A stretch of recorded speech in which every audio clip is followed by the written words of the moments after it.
بسم اللہ الرحمن الرحیم الحمد للہ رب العالمین والصلاة والسلام علی رسولہ الکریم۔ برکات نبوت کا ظہور۔ جس طرح سورج نکلنے سے پہلے ستاروں کی روپوشی، صبح صادق کی سفیدی،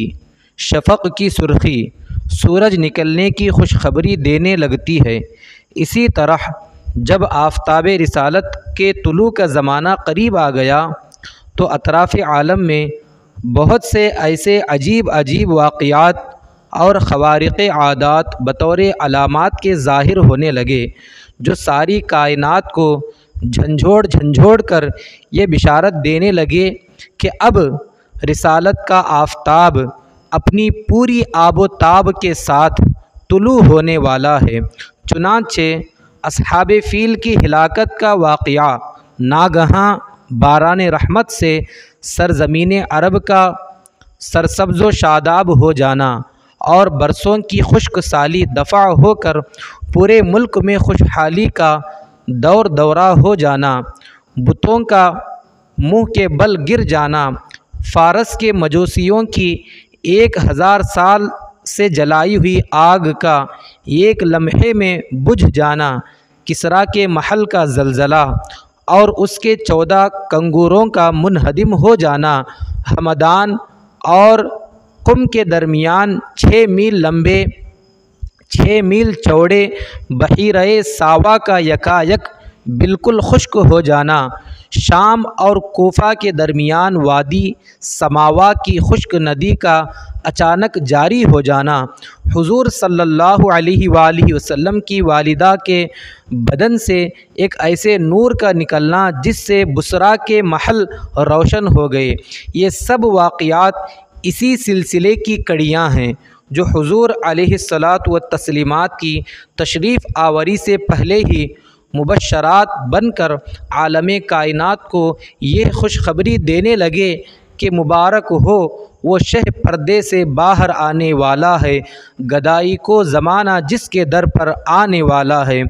حضرات انبیاء کرام علیہم السلام سے قبل اعلان نبوت جو خلاف عادت اور عقل کو حیرت میں ڈالنے والے واقعات صادر ہوتے ہیں ان کو شریعت کی اصطلاح میں ارہاس کہتے ہیں، اور اعلان نبوت کے بعد انہی کو معجزہ کہا جاتا ہے۔ اس لیے مذکورہ بالا تمام واقعات ارہاس ہیں جو حضور اکرم صلی اللہ علیہ وآلہ وسلم کے اعلان نبوت کرنے کے قبل ظاہر ہوئے، جن کو ہم نے برکات نبوت کے عنوان سے بیان کیا ہے۔ اس قسم کے واقعات جو ارہاس کہلاتے ہیں ان کی تعداد بہت زیادہ ہے، ان میں سے چند کا ذکر ہو چکا، چند دوسرے واقعات بھی سن لیجئے۔ محدث ابو نعیم نے اپنی کتاب دلائل النبوہ میں حضرت عبداللہ بن عباس رضی اللہ عنہما کی روایت سے یہ حدیث بیان کی ہے کہ جس رات حضور اکرم صلی اللہ علیہ وآلہ وسلم کا نور نبوت حضرت عبداللہ رضی اللہ عنہ کی پشت اقدس سے حضرت آمنہ رضی اللہ عنہا کے بطن مقدس میں منتقل ہوا، روئے زمین کے تمام چوپایوں خصوصاً قریش کے جانوروں کو اللہ تعالیٰ نے گویائی عطا فرمائی اور انہوں نے بزبان فصیح اعلان کیا کہ آج اللہ کا وہ مقدس رسول شکم مادر میں جلوہ گر ہو گیا جس کے سر پر تمام دنیا کی امامت کا تاج ہے اور جو سارے عالم کو روشن کرنے والا چراغ ہے۔ مشرق کے جانوروں نے مغرب کے جانوروں کو بشارت دی، اسی طرح سمندروں اور دریاؤں کے جانوروں نے ایک دوسرے کو یہ خوشخبری سنائی کہ حضرت ابو القاسم صلی اللہ علیہ وآلہ وسلم کی ولادت باسعادت کا وقت قریب آ گیا۔ سبحان اللہ۔ خطیب بغدادی نے اپنی سند کے ساتھ یہ حدیث روایت کی ہے کہ حضور صلی اللہ علیہ وآلہ وسلم کی والدہ ماجدہ حضرت بی بی آمنہ نے فرمایا کہ جب حضور اقدس صلی اللہ علیہ وآلہ وسلم پیدا ہوئے تو میں نے دیکھا کہ ایک بہت بڑی بدلی آئی جس میں روشنی کے ساتھ گھوڑوں کے ہنہنانے اور پرندوں کے اڑنے کی آواز تھی اور کچھ انسانوں کی بولیاں بھی سنائی دیتی تھیں۔ پھر ایک دم حضور صلی اللہ علیہ وآلہ وسلم میرے سامنے سے غائب ہو گئے، اور میں نے سنا کہ ایک اعلان کرنے والا اعلان کر رہا ہے کہ محمد صلی اللہ علیہ وآلہ وسلم کو مشرق و مغرب میں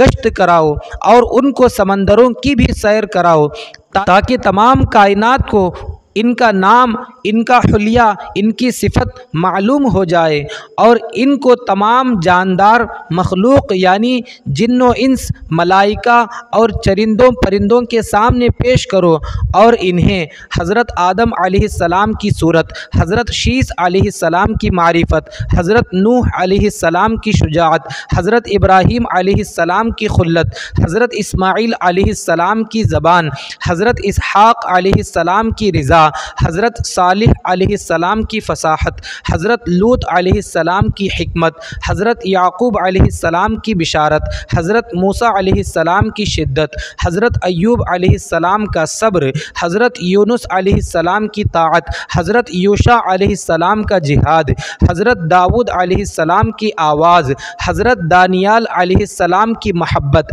حضرت الیاس علیہ السلام کا وقار، حضرت یحییٰ علیہ السلام کی عصمت، حضرت عیسیٰ علیہ السلام کا زہد عطا کر کے ان کو تمام پیغمبروں کے کمالات اور اخلاق حسنہ سے مزین کر دو۔ سبحان اللہ۔ اس کے بعد وہ بادل چھٹ گیا۔ پھر میں نے دیکھا کہ آپ صلی اللہ علیہ وآلہ وسلم ریشم کے سبز کپڑے میں لپٹے ہوئے ہیں، اور اس کپڑے سے پانی ٹپک رہا ہے، اور کوئی منادی اعلان کر رہا ہے کہ واہ واہ، کیا خوب محمد صلی اللہ علیہ وسلم کو تمام دنیا پر قبضہ دے دیا گیا، اور کائنات عالم کی کوئی چیز باقی نہ رہی جو ان کے قبضے اقتدار و غلبہ اطاعت میں نہ ہو۔ اب میں نے چہرے انور کو دیکھا تو 14ویں کے چاند کی طرح چمک رہا تھا، اور بدن سے پاکیزہ مشک کی خوشبو آ رہی تھی۔ پھر 3 شخص نظر آئے، ایک کے ہاتھ میں چاندی کا لوٹا، دوسرے کے ہاتھ میں سبز زمرد کا تشت، تیسرے کے ہاتھ میں ایک چمکدار انگوٹھی تھی۔ انگوٹھی کو 7 مرتبہ دھو کر اس نے حضور صلی اللہ علیہ وآلہ وسلم کے دونوں شانوں کے درمیان مہر نبوت لگا دی۔ پھر حضور صلی اللہ علیہ وآلہ وسلم کو ریشمی کپڑے میں لپیٹ کر اٹھایا، اور ایک لمحے کے بعد مجھے سپرد کر دیا۔